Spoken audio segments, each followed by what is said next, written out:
ரிதன்யாவோட கேஸ்ல டெய்லியும் ஒவ்வொரு புது புது சர்ச்சைகள் நடந்துகிட்டு இருக்குது. அப்படிதான் இன்னைக்கு ரிதன்யாவோட மாமா பையன் பல உண்மைகளை சொல்லியிருக்காரு. அந்த பையன் என்னென்ன சொன்னான்னு நான் உங்களுக்கு சொல்றேன். அதுக்கு முன்னாடி நீங்க நம்ம சேனலுக்கு புதுசா இருந்தீங்கன்னா இப்பவே சப்ஸ்கிரைப் பண்ணி பெல் ஐக்கான கிளிக் பண்ணிக்கோங்க. அப்பதான் நான் போடுற ஒவ்வொரு வீடியோவும் உங்களை வந்து சேரும். புதுசா கல்யாணம் ஆச்சுன்னா பொண்ணு வீட்டுல இருந்து மாப்பிள்ளை வீட்டுக்கு யாராவது ஒருத்தர் கூட அனுப்புவாங்க. அப்படிதான் ரிதன்யாவோட மாமா பையன் போயிருக்கான். இந்த பையனுக்கு பாத்தீங்கன்னா 12 வயசு தான் இருக்கு. இந்த பையன் அங்க கிட்டத்தட்ட 1 மாசம் இருந்திருக்கான். அப்படி இருக்கும்போது ரிதன்யா ஒவ்வொரு நாளும் ரிதன்யா என்னென்ன கஷ்டப்படுறாங்க அப்படிங்கிறத இந்த பையன்கிட்ட சொல்லியிருக்காங்க. இந்த பையன் இத்தனை நாள் இதை சொல்லாம இருந்ததுக்கு காரணம் என்னன்னு அதையும் இந்த வீடியோவில் சொல்லியிருக்கேன். இந்த வீடியோவை ஃபுல்லா பாருங்க, அப்பதான் என்னன்னு உங்களுக்கு தெளிவா புரியும். ரிதன்யா ஃபர்ஸ்ட் சொன்ன விஷயம் என்னன்னா, உங்க மாமாக்கு மொத்தம் 4 முகம் இருக்குடா, அவர் எல்லாத்துக்கிட்டையும் ஒவ்வொரு முகத்தை காட்டுவாரு. அப்படிதான் அவங்க அப்பா அம்மா கிட்ட ஒரு முகத்தையும், வெளியில சொந்தக்காரங்க கிட்ட ஒரு முகத்தையும், மத்தவங்க கிட்ட எல்லாம் ஃப்ரெண்ட்ஸ் கிட்ட எல்லாம் ஒரு முகத்தையும், என்கிட்ட 4 செவத்துக்குள்ள தனி முகத்தையும் காட்டுறாரு. என்கிட்ட காட்டுறதுதான் இருக்கிறதுலே ரொம்ப கொடுமையான முகம். அது எனக்கு மட்டும்தான் தெரியும், வேற யாருக்குமே தெரியாது. அது ரொம்ப கஷ்டமான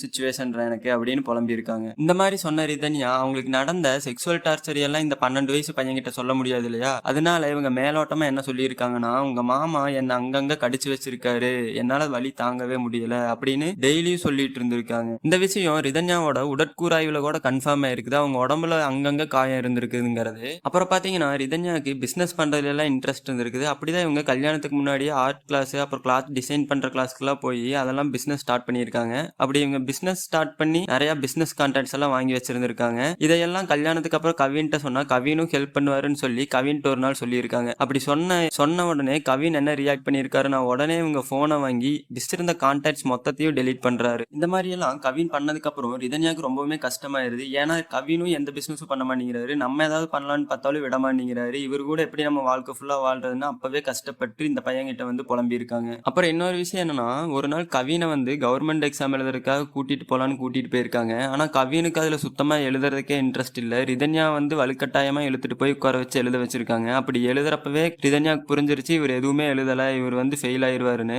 இதுக்கப்புறம் இவரை நம்பி இருந்தோம்னா நம்ம எதுவும் பண்ண முடியாதுன்னு அப்பவே யோசிச்சிருக்காங்க. உங்க மாமாவுக்கு வந்து சாமி மேல கோவில் மேல எல்லாம் நம்பிக்கையே இல்ல, பக்தியும் இல்ல, இந்த மாதிரி எல்லாம் என்கிட்டயே நிறைய தடவை சொல்லியிருக்காரு. அப்படி இருந்தும் ஒரு நாள் அவரே கோயிலுக்கு போலான்னு கூப்பிட்டாரு. அந்த மாதிரி கூப்பிட்டப்ப நானும் சந்தோஷமா கோவிலுக்கு போனேன். அது பாத்தீங்கன்னா ஒரு மலையில இருக்கிற கோயில். அந்த கோயிலுக்கு போயிட்டு நாங்க சாமி கும்பிட்டுக்கிட்டு இருந்தோம். சாமி கும்பிட்டு நான் கண்ணை முழிச்சு பார்க்கும்போது அவர் என் பக்கத்துல நின்றுகிட்டு இருந்தவர் ஆளையே காணோம். நானும் எல்லா பக்கமும் தேடி பார்த்துட்டு கீழே காருக்கு போயிருப்பாருன்னு நினைச்சிட்டு வந்து பார்த்தா காரு கிட்ட நின்றுகிட்டு இருந்தாரு. எதுக்காக என்னை விட்டுட்டு வந்தீங்கன்னு கேட்டதுக்கு அவர் ஒண்ணு சொன்னாரு. என்னன்னு பாத்தீங்கன்னா, சாமி கும்பிட்டு இருக்கிறப்ப அவர் ஒரு பொண்ணு பார்த்தாங்களாமா.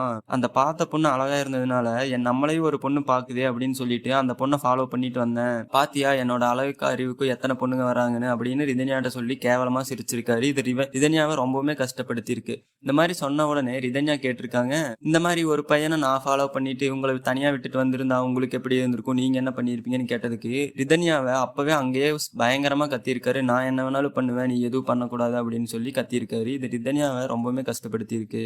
இந்த மாதிரி எல்லாம் பண்ற ஒரு மனுஷன் கூட எப்படி வாழுவோம் அப்படின்னு அப்பவே யோசிச்சிருக்காங்க. ஆனா இது எல்லாத்தையும் வந்து அப்பவே அந்த பையன்கிட்டே சொல்லியிருக்காங்க. இந்த மாதிரி தன்னோட கஷ்டத்தையும் கொடுமையும் தன்னோட அத்தை பையன் கிட்ட சொன்ன ரிதன்யா எல்லாத்தையும் சொல்லிட்டு இதை யாருகிட்டையும் சொல்லிடக்கூடாதுன்னு சொல்லி அந்த பையன்கிட்ட சத்தியம் வாங்கியிருக்காங்க. இந்த சத்தியம் வாங்கின ஒரே காரணத்துக்காக அந்த பையனும் தன்னால வெளியே யாருகிட்டையும் சொல்லாம இருந்திருக்கான். நம்ம அக்காவே போயிட்டா நீ நம்ம தான் எல்லாத்துக்கிட்டையும் சொல்லணும்னு சொல்லி இப்ப அந்த பையன் எல்லாத்துக்கிட்டையும் சொல்லியிருக்கான். இதை கேட்ட உடனே ரிதன்யாவோட குடும்பம் ரொம்பவுமே அதிர்ச்சி ஆயிட்டாங்க. இத்தனை நாள் சொல்லாம என்ன பண்ண அப்படின்னு அந்த பையனையும் திட்டிருக்காங்க. அவன் சின்ன பையன் இல்லையா, அவனுக்கும் அந்த இடத்துக்கு மெச்சூரிட்டி இல்ல, அவனும் இத்தனை நாள் மறைச்சு வச்சிருந்திருக்கான். இதையெல்லாம் கேட்ட ரிதன்யா குடும்பம் ரொம்பவுமே அதிர்ச்சி அடைஞ்சிருக்காங்க. இப்போ ஜூலை 30 வரப்போற ரிதன்யாவோட கேஸ்க்கு இது ஒரு ஸ்ட்ராங் ஸ்டேட்மெண்டா இருக்குன்னு எல்லாரும் நம்புறாங்க.